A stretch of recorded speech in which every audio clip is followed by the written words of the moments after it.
উপস্থিত সবাইকে আমার আন্তরিক শুভেচ্ছা জানাচ্ছি। অন্তর্বর্তী সরকারের প্রধান উপদেষ্টা ডক্টর মোহাম্মদ ইউনূস তরুণদের সম্মিলিত প্রচেষ্টায় বাংলাদেশ একটি উন্নত, মানবিক এবং উদ্ভাবনী রাষ্ট্র হিসেবে বিশ্বের মধ্যে মাথা উঁচু করে দাঁড়াবে বলে জানিয়েছেন। সোমবার রাজধানীর তেজগাঁওয়ে প্রধান উপদেষ্টার কার্যালয়ে ইয়ুথ ভলান্টিয়ার অ্যাওয়ার্ড প্রদান অনুষ্ঠানে তিনি একথা বলেন। Youth volunteer award 2025।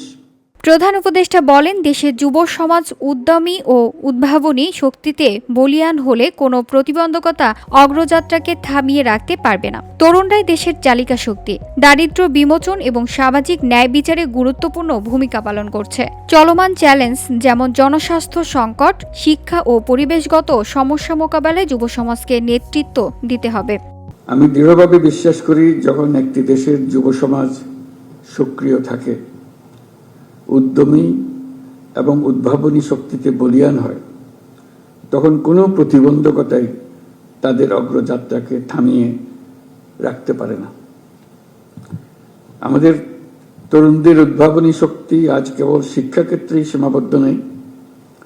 তরুণরা স্বাস্থ্যসেবা, পরিবেশ সুরক্ষা, দারিদ্র্য বিমোচন এবং সামাজিক ন্যায় বিচার প্রতিষ্ঠায়ও অগ্রণী ভূমিকা পালন করছে।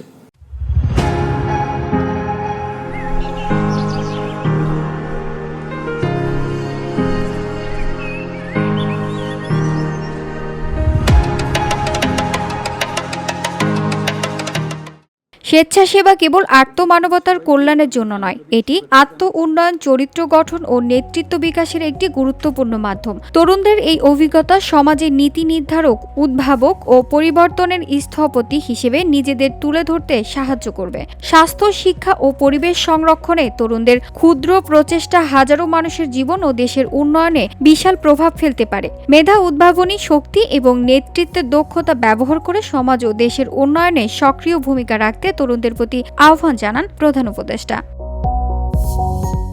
VOD Bangla news desk.